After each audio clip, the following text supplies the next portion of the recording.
آج میں آپ کو اپنی زندگی کے اس باپ کی طرف لے کر جا رہا ہوں جسے میں نے مدتوں تک اپنے ذہن کے کسی تاریک کونے میں قید رکھا۔ یہ کوئی سنی سنائی داستان نہیں، بلکہ میرے ساتھ پیش آنے والا ایک ایسا حقیقی واقعہ ہے جس کی یاد آج بھی میری راتوں کی نیند اڑا دیتی ہے۔ یہ اس دن کی بات ہے جب میں نے جانا کہ ہماری دنیا کے متوازی ایک اور دنیا بھی آباد ہے، جس کے باشندے کبھی کبھی ہماری راہوں میں آ نکلتے ہیں۔ اس روز کا آغاز ہی کچھ عجیب تھا۔ سردیوں کے دن تھے اور دھند نے جیسے پوری کائنات کو اپنی سفید چادر میں لپیٹ رکھا تھا۔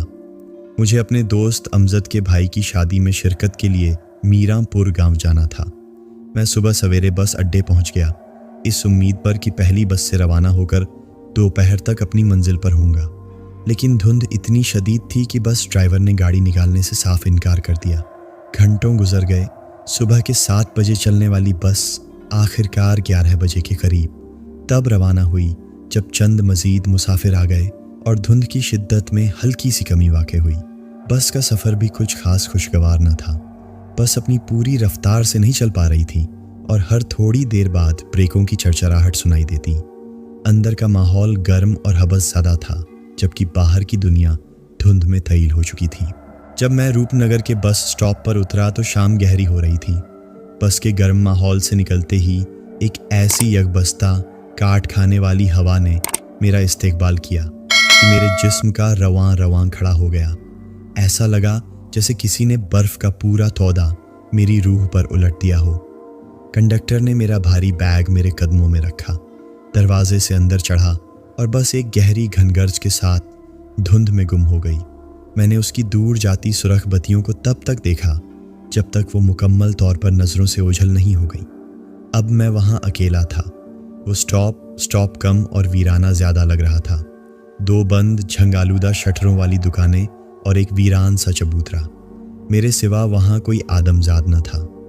مغرب کی سمت ایک کچی سڑک کسی بھورے زخمی سانپ کی طرح بل کھاتی ہوئی اندھیرے میں گم ہو رہی تھی۔ میرے دل میں ایک ٹیس اٹھی۔ امجد کو میں نے خط میں لکھا تھا کہ میں دوپہر تک پہنچوں گا۔ وہ یقیناً میرا انتظار کر کے جا چکا ہوگا۔ میرا دل کہہ رہا تھا کہ وہ یہاں ضرور آیا ہوگا اور پھر موسم اور میرے نہ آنے پر مایوس ہو کر لوٹ گیا ہوگا۔ میں نے بے دلی سے چاروں طرف نظر دوڑائی کہ شاید کوئی تانگا، کوئی سائیکل سوار ہی مل جائے، مگر وہاں ہوں کے عالم کے سوا کچھ نہ تھا۔ ہوا کے تیز جھونکے جب سوکھے پتوں کو اڑاتے تو ایک عجیب سرسراہٹ پیدا ہوتی جو اس خاموشی کو اور بھی خوفناک بنا رہی تھی۔ میں نے سردی کی شدت کو محسوس کرتے ہوئے بیگ سے اپنی گرم چادر نکالی اور اسے مضبوطی سے اپنے گرد لپیٹ لیا۔ اسی لمحے مجھے پکی سڑک پر سامنے سے 2 روشنیاں قریب آتی دکھائی دیں۔ یہ ایک کار تھی جو میرے قریب آ کر آہستہ ہوئی اور پھر کچی سڑک پر مڑ گئی۔ میں نے دیکھا پچھلی سیٹ پر کچھ خواتین تھیں اور آگے 2 مرد بیٹھے تھے۔ انہوں نے ایک اچھنتی سی بے تاثر نگاہ مجھ پر ڈالی، جیسے میں اس منظر کا کوئی غیر اہم حصہ ہوں، اور کار کچی پگڈنڈی پر دھول اڑاتی ہوئی آگے بڑھ گئی۔ ان کے جانے کے بعد وہاں مزید رکنا مجھے اپنی بے وقوفی لگی۔ میں نے فیصلہ کیا کہ اب پیدل ہی چلنا ہوگا۔ یہاں کھڑے ہو کر وقت ضائع کرنے اور ٹھٹھرنے سے بہتر ہے کہ گاؤں کی طرف بڑھا جائے۔ یہی راستہ امجد کے گاؤں میراں پور جاتا تھا۔ میں نے بیگ کندھے پر ڈالا اور تیز تیز قدموں سے چل پڑا۔ کچے راستے پر میرے قدموں کی چھاپ سناٹے میں واضح سنائی دے رہی تھی۔ دونوں طرف کپاس کے کھیت تھے جن کے پودے سردی سے سکڑے اور مرجھائے ہوئے تھے۔ درختوں کے جھنڈ ہوا میں ایسے سرسرا رہے تھے جیسے کوئی آپس میں راج و نیاز کی باتیں کر رہا ہو۔ مجھے چلتے ہوئے شاید گھنٹے سے زیادہ ہو چکا تھا۔ اب میرے دل میں خوف کے وسوسے اٹھنے لگے تھے۔ کیا میں راستہ بھٹک گیا ہوں؟ میرے قدموں کی رفتار خود بخود تیز ہو گئی تھی۔ دور کہیں سے گیدڑوں کے چیخنے کی آواز آتی تو میرے دل کی دھڑکن بے ترتیب ہو جاتی۔ ٹھنڈی ہوا اب میرے ہاتھوں اور چہرے کو سن کر رہی تھی۔ میں بار بار خود کو تسلی دیتا کہ بس تھوڑی دیر کی بات ہے، گاؤں آنے ہی والا ہے۔ پھر اچانک مجھے دور ایک روشنی نظر آئی، ایک ننھی سی ٹمٹماتی ہوئی روشنی۔ میرے اندر امید کی ایک لہر دوڑ گئی۔ میں نے اپنے قدموں کی رفتار اور تیز کر دی۔ جیسے جیسے میں قریب پہنچا، میں نے دیکھا کہ مرکزی کچی سڑک سے ایک اور چھوٹا راستہ نکل رہا تھا اور اس کے کنارے پر ایک بلب جل رہا تھا۔ میں اسی سمت مڑ گیا۔ وہاں پہنچ کر میں نے دیکھا کہ یہ ایک بہت بڑا قدیم بوہڑ کا درخت تھا जिस की जड़ें सांपों की तरह ज़मीन पर फैली हुई थीं। उसके नीचे एक पुरानी टूटी फूटी ट्यूबवेल और उसके इंजन का छोटा सा कमरा था। कमरे के दरवाजे के ऊपर एक होल्डर में जर्द रोशनी वाला बल्ब जल रहा था। दरवाजे पर एक बड़ा सा ताला लटक रहा था। हर तरफ एक गहरा परासरार सन्नाटा था। मैं थक कर ट्यूबवेल के बने हुए हौज की नीची दीवार पर बैठ गया और सुस्ताने लगा। कुछ देर बैठने के बाद मैं उठा और वापस कच्ची सड़क की तरफ बढ़ा। मैं अभी कोई 20 कदम ही चला हूँगा कि मेरे रोंगटे खड़े हो गए। मेरे वजूद में सनसनाहट की एक सर्द लहर दौड़ गई। अरे भाई रुको, बात तो सुनो। एक खुरदरी, भारी और अजनबी मर्दाना आवाज़ मेरे कानों से टकराई। मैंने पलट कर देखा। मेरा दिल हलक में आ गया। जहाँ अभी चंद लम्हे पहले कोई नहीं था, वहाँ ट्यूबवेल के उसी हौज की दीवार पर एक शख्स बैठा था। मैंने अपने खौफ पर काबू पाते हुए सोचा कि शायद मैंने पहले गौर नहीं किया होगा। मैं खुश भी हुआ कि चलो इस वीराने में कोई इंसान तो मिला। मैं उसकी तरफ वापस चल पड़ा। वह एक इंतहाई कमज़ोर और लाघर जिस्म का बूढ़ा शख्स था, मगर उसे देखकर मेरी हैरत की इंतहा न रही। इस शदीद सर्दी में उसके जिस्म पर सिर्फ एक मैली सी धोती थी। उसके अलावा कोई कपड़ा नहीं था। उसकी हड्डियां साफ गिनी जा सकती थीं। मैंने करीब जाकर उसे सलाम किया, मगर उसने कोई जवाब नहीं दिया। वह बस टांग पर टांग चढ़ाए एक अजीब सी बेमानी मुस्कुराहट के साथ मुझे घूर रहा था। मैंने दोबारा सलाम किया, मगर इस बार भी उसने सिर्फ मुस्कुराकर मुझे देखा और अपनी खुरदरी आवाज़ में बोला, कहाँ जा रहे हो मियाँ? उसके इस रवैये और बेवजह मुस्कुराने पर मुझे शदीद घबराहट होने लगी। मुझ पर एक अनजाना खौफ तारी हो रहा था। मैंने नज़रें झुकाते हुए कहा, जी, पास ही मीरापुर गांव है, मेरे दोस्त का घर है। लगता है मैं रास्ता भटक गया हूँ, अगर आप मेहरबानी करके रास्ता बता दें। उस बूढ़े के चेहरे की तरफ देखने की मुझ में हिम्मत नहीं हो रही थी। उसकी आंखों में एक अजीब सी चमक थी। अचानक मैंने महसूस किया कि इर्द गिर्द रोशनी कुछ बढ़ गई है। मैंने चौंक कर बूढ़े की तरफ देखा, जो अब भी मुझे देखकर मुस्कुरा रहा था। मेरे दिल ने कहा कि यहाँ से भाग जाओ, मगर तभी वह बूढ़ा बोला, रुको, मैं पूछ कर बताता हूँ। यह कहकर वह उठा और बोहड़ के दरख्त के तने की तरफ बढ़ने लगा। मैं सोच में पड़ गया, ये किससे पूछने जा रहा है? उसका पतला सा वजूद और इस सर्दी में सिर्फ एक धोती, क्या उसे सर्दी नहीं लगती? मैं उसे दरख्त की तरफ जाते हुए देख रहा था। रोशनी हैरत अंगेज तौर पर मजीद बढ़ गई थी, जैसे किसी ने कई बल्ब एक साथ रोशन कर दिए हों। बूढ़ा आहिस्ता आहिस्ता दरख्त के तने के पास जाकर रुका और अपना चेहरा ऊपर उठाकर बोला, बता दूं उसे रास्ता? मैंने हैरानी से ऊपर दरख्त की तरफ देखा और जो मंजर मैंने देखा उसने मेरे औसान खता कर दिए।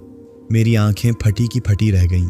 दरख्त की हर शाख पर, हर टहनी पर सैकड़ों की तादाद में नंग धड़ंग वैसे ही कमज़ोर बूढ़े बैठे थे, जिनके चेहरे सपाट थे और वह सब के सब मुझे ही घूर रहे थे। उनकी आंखें अंधेरे में जुगनुओं की तरह चमक रही थीं। मेरा सांस खुश्क हो गया, हलक में कांटे चुभने लगे। इतने में दरख्त के नीचे खड़ा बूढ़ा एक खौफनाक गला फाड़ कहका लगाकर हंसा और उसके हंसते ही दरख्त पर बैठे वह तमाम बूढ़े भी एक साथ हंसने लगे। उनके कहकाओं की आवाज़ें इस वीराने में गूंज रही थीं, जैसे सैकड़ों गिद्ध एक साथ चीख रहे हों। मैं सकते के आलम में कभी नीचे खड़े बूढ़े को देखता और कभी दरख्त पर बैठे उन खौफनाक वजूदों को। फिर अचानक वह सब एक साथ चुप हो गए। एकदम मौत जैसा सन्नाटा छा गया। नीचे खड़ा बूढ़ा अब मुझे खूंखार नज़रों से घूर रहा था और ऊपर बैठे वह सब वजूद भी सपाट चेहरों के साथ मुझे तक रहे थे। पता नहीं मेरे अंदर कहाँ से इतनी हिम्मत आई कि मैं चीख मारकर पलटा और कच्ची सड़क की तरफ भागा।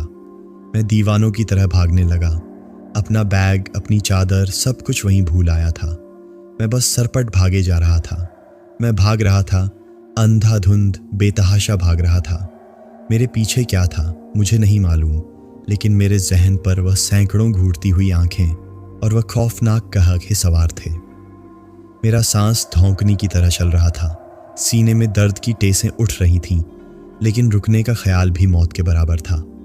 जब भाग भाग कर मेरे पैरों ने जवाब दे दिया तो मैं रुक गया। मैंने अपने दोनों हाथ घुटनों पर रखे और झुककर सांस बहाल करने की कोशिश की। धुंध और अंधेरे का इम्तिजाज हर चीज़ को परासरार बना रहा था।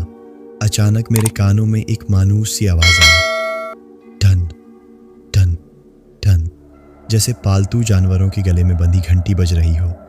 मैंने चौंक कर सर उठाया और आवाज़ की सिमत देखने की कोशिश की। धुंध के पर्दे से एक साया नमूदार हुआ। ये एक बैलगाड़ी थी जो आहिस्ता आहिस्ता मेरी तरफ आ रही थी। बैल के चलने से उसके गले में बंधी घंटी बज रही थी। बैलगाड़ी पर एक आदमी गर्म चादर में लिपटा बैठा था। मेरे अंदर एक बार फिर उम्मीद जागी। एक डूबते हुए इंसान को जैसे तिनके का सहारा मिल गया हो। मैं भागकर उसके रास्ते में खड़ा हो गया और कांपती हुई आवाज़ में पुकारा, भाई साहब, खुदा के लिए रुकिए, मैं रास्ता भटक गया हूँ। रास्ते में मुझे अजीब व गरीब बूढ़े दरख्त पर बैठे नजर आए हैं। मैं बहुत डरा हुआ हूँ। बैलगाड़ी रुक गई। उस आदमी ने मेरी बात सुनी और बड़े इत्मीनान से बोला, बेटा घबराओ नहीं, ऐसा हो जाता है इस रास्ते पर। जो बूढ़े तुमने देखे हैं वह कहीं ऐसे तो नहीं थे। ये कहकर उसने अपनी चादर चेहरे से हटा दी। अचानक अर्द गिर्द एक गैर हकीकी सी रोशनी फैल गई। मेरे सामने बैलगाड़ी पर वही ट्यूबवेल वाला मकरूह सूरत बूढ़ा बैठा था। उसके चेहरे पर वही शैतानी मुस्कुराहट थी। खौफ और दहशत की एक ऐसी लहर मेरे जिस्म में दौड़ी कि मेरा सांस रुकने के करीब था। मैं एक चीख मारकर फिर भागा। इस बार मैं सिर्फ भाग नहीं रहा था, मैं मौत से भाग रहा था। मुझे नहीं मालूम मैं कितनी देर और कितनी दूर तक भागा। बस इतना याद है कि मुझे सामने कुछ रोशनियां नजर आईं। एक नहीं, कई रोशनियां जो किसी बस्ती या गांव की निशानदेही कर रही थीं।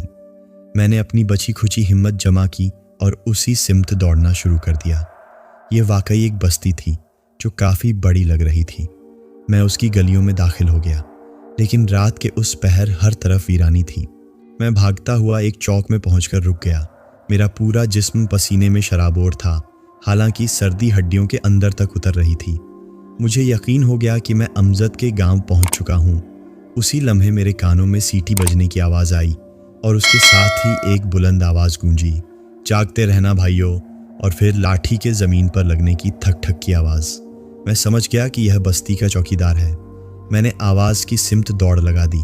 सामने एक चौकीदार मोटी चादर ओढ़े सीटी बजाता और लाठी ज़मीन पर मारता हुआ आ रहा था।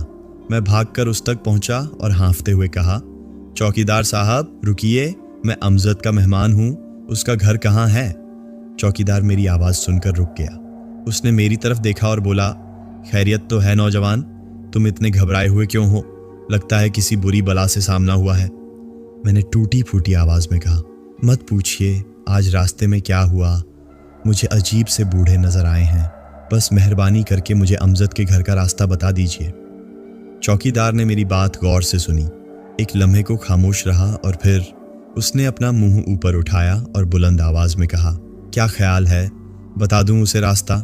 मैंने हैरत और दहशत से चौकीदार की बात सुनकर ऊपर की तरफ देखा। रोशनी एक बार फिर बढ़ गई थी और मेरे ऊपर उसी चौक के बीचों बीच वही बोहड़ का दरख्त खड़ा था, जिसकी शाखों पर वही सैकड़ों नंग धड़ंग बूढ़े बैठे थे। उन सब ने एक साथ एक फलक शिगाफ कहका लगाया। मेरे सामने खड़ा चौकीदार अब चौकीदार नहीं था, वह वही मखरू सूरत बूढ़ा था जो हंस रहा था। उसके बाद मुझे कुछ याद नहीं। मेरी आंखें पत्थरा गईं, मेरा दिमाग अंधेरों में डूबता चला गया। आखिरी चीज़ जो मुझे याद है वह उस बूढ़े की घूरती हुई आंखें थीं। जब मेरी आंख खुली तो मैंने खुद को एक नरम बिस्तर पर पाया। मेरे सर पर गीली पट्टियां रखी थीं। मेरे सामने अमजद का परेशान चेहरा था और उसके अर्द गिर्द उसके वालिद और कुछ दीगर बुजुर्ग बैठे थे। मैंने घबराकर उठने की कोशिश की, मगर अमजद के वालिद साहब ने मेरे कंधे पर हाथ रखकर मुझे वापस लेटा दिया और बोले, बेटा घबराओ नहीं, तुम अपने घर पहुंच चुके हो, अल्लाह का शुक्र है। कुछ देर बाद जब मेरे हवास पूरी तरह बहाल हुए तो अमजद ने मुझे बताया कि वह असर तक मेरा इंतज़ार करता रहा था, फिर मायूस होकर वापस आ गया। रात को जब शहर से आए एक मेहमान ने बताया कि उन्होंने स्टॉप पर एक लड़के को देखा था तो उन्हें तशवीश हुई। अमजद ने बताया, हम उसी वक्त 2 मोटरसाइकिल लेकर तुम्हें ढूंढने निकल पड़े। जब हम पुराने बोहड़ वाली ट्यूबवेल के पास से गुजरने लगे तो एक बूढ़े आदमी ने हमारा रास्ता रोका और कहा कि ट्यूबवेल के पास एक लड़का बेहोश पड़ा है। हम भागकर वहां गए तो तुम बेहोश पड़े थे। तुम्हारा बैग और तुम्हारी चादर भी तुम्हारे पास ही रखे थे। हमने उस बूढ़े को शुक्रिया अदा करने के लिए देखा, मगर वह वहां से गायब हो चुका था। सारी रात तुम्हें होश नहीं आया। तुम्हारा जिस्म आग की तरह तप रहा था और तुम नींद में भागो भागो कहकर चीख रहे थे। अब फज्र की नमाज के बाद हम मस्जिद के इमाम साहब को साथ लाए हैं। उन्होंने तुम पर दम किया है, तब जाकर तुम्हें होश आया है। मैंने इर्द गिर्द देखा, कमरे में एक नूरानी चेहरे वाले बुजुर्ग भी थे, जिनके चेहरे पर सुकून और मतानत थी। वही मस्जिद के इमाम साहब थे। मैंने एक ठंडी सांस ली और उन्हें सारा वाकया सुनाया। मेरी कहानी सुनकर सबके मुंह हैरत से खुले रह गए। इमाम साहब ने मेरी तरफ शफकत से देखा और बोले, बेटा, अल्लाह ने तुम्हारी हिफाजत की। तुम जिस जगह पहुंचे थे वह जिन्नात का मस्कन है। वह बोहड़ का दरख्त उनका ठिकाना है। वह अमूमन किसी को जिस्मानी नुकसान तो नहीं पहुंचाते, लेकिन इंसानों को भटकाकर उनके वहम और खौफ से खेलकर लज्जत हासिल करते हैं। तुम उनके खेल का हिस्सा बन गए थे। उन्होंने मजीद वजाहत करते हुए कहा, यह मखलूका शक्लें बदलने पर कादिर है। बैलगाड़ी वाला, चौकीदार, ये सब एक ही वजूद के मुख्तलिफ रूप थे जो तुम्हें मजीद खौफजदा कर रहा था। और जिस बूढ़े ने तुम्हारे दोस्तों को तुम्हारा बताया, वह भी उन्हीं में से कोई था, शायद उनका सरदार। उनकी दुनिया के भी अपने उसूल होते हैं। शायद तुम्हारी किस्मत अच्छी थी या उनका खेल ख़त्म हो गया था, इसलिए उन्होंने तुम्हें वापस लौटा दिया। इमाम साहब ने मेरे सर पर हाथ फेरा, कुछ कुरानी आयात पढ़कर फूंके और मुझे तसल्ली दी। उन्होंने कहा, अल्लाह का शुक्र अदा करो जिसने तुम्हें महफूज रखा। आइंदा कभी ऐसे वीरान रास्तों पर अकेले सफ़र से गुरेज करना और हमेशा अल्लाह की पनाह मांगते रहना। उस दिन के बाद मैं कई हफ्तों तक बुखार और खौफ के ज़ेरे असर रहा। आज भी जब मैं तन्हा होता हूँ या किसी पुराने दरख्त को देखता हूँ तो वह मंजर मेरी आंखों के सामने आ जाता है। वह बोहड़ का दरख्त, वह सैकड़ों घूरती आंखें और वह कहके, शायद मैं उन्हें ज़िंदगी भर नहीं भुला पाऊँगा।